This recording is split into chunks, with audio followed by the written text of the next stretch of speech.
ಮತಗಳ್ಳತನದ ಬಗ್ಗೆ supreme court ಕೂಡ ಒಪ್ಪಿದೆ ಅಂತ ಹೇಳಿ ಕಲಬುರಗಿಯಲ್ಲಿ ಕೈ ಶಾಸಕ ಬಿಆರ್ ಪಾಟೀಲ್ ಈ ರೀತಿಯಾದಂತಹ ಹೇಳಿಕೆ ಕೊಟ್ಟಿದ್ದಾರೆ. ನಮ್ಮ ಪಕ್ಷ ಮತಗಳ್ಳತನದ ವಿರುದ್ಧ ಹೋರಾಟವನ್ನ ಮಾಡ್ತಾ ಇದೆ. ಪಕ್ಷದ ನಿಲುವಿನ ಬಗ್ಗೆ ರಾಜಣ್ಣ ಮಾತನಾಡಬಾರ್ದಿತ್ತು. ನಮ್ಮ ಪಕ್ಷದ ನಿಲುವಿನ ವಿರುದ್ಧವಾಗಿಯೇ ರಾಜಣ್ಣ ಮಾತನಾಡಿದ್ದಾರೆ. ಅದಕ್ಕೆ ಅವರನ್ನ ಸಂಪುಟದಿಂದ ವಜಾ ಮಾಡಲಾಗಿದೆ ಅಂತ ಹೇಳಿ ಕಲಬುರಗಿಯಲ್ಲಿ ಕೈ ಶಾಸಕ ಬಿಆರ್ ಪಾಟೀಲ್ ಹೇಳಿಕೆ ಕೊಟ್ಟಿದ್ದಾರೆ. ಮತಗಳ್ಳತನದ ಬಗ್ಗೆ ಸುಪ್ರೀಂ ಕೋರ್ಟ್ ಕೂಡ ಒಪ್ಪಿದೆ. ಕೆಎನ್ ರಾಜಣ್ಣ ಅವರು ಡೈನಮಿಕ್ ಮಿನಿಸ್ಟರ್, ಆದ್ರೆ ಪಕ್ಷದ ನಿರ್ಧಾರದ ವಿರುದ್ಧ ಮಾತನಾಡಿರುವಂತದ್ದು ತಪ್ಪು. ಇದೇ ವಿಚಾರವಾಗಿ ಅವರಿಗೆ ಸಂಪುಟದಿಂದ ವಜಾ ಮಾಡಲಾಗಿದೆ ಅಂತ ಹೇಳಿ ಬಿಆರ್ ಪಾಟೀಲ್ ಹೇಳಿಕೆ ಕೊಟ್ಟಿದ್ದಾರೆ.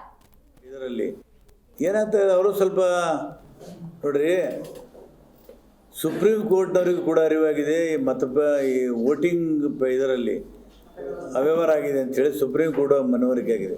ಇಂಥ ಸಂದರ್ಭದಲ್ಲಿ ರಾಜಣ್ಣವರು ಅದನ್ನು ಪ್ರಶ್ನೆ ಮಾಡಬಾರ್ದಾಗಿತ್ತು. ನನ್ನ ವೈಯಕ್ತಿಕ ಅಭಿಪ್ರಾಯ. ನೋ ಡೌಟ್ ಅವರು ಭಾಳ ಡೈನಮಿಕ್ ಮಿನಿಸ್ಟರು, ಕೋಆಪರೇಷನ್ದಲ್ಲಿ ಅವ್ರಿಗೆ ಅನುಭವ ಇದೆ, ಅವರಿಗೆ ಜ್ಞಾನ ಇದೆ ಅದ್ರ ಬಗ್ಗೆ.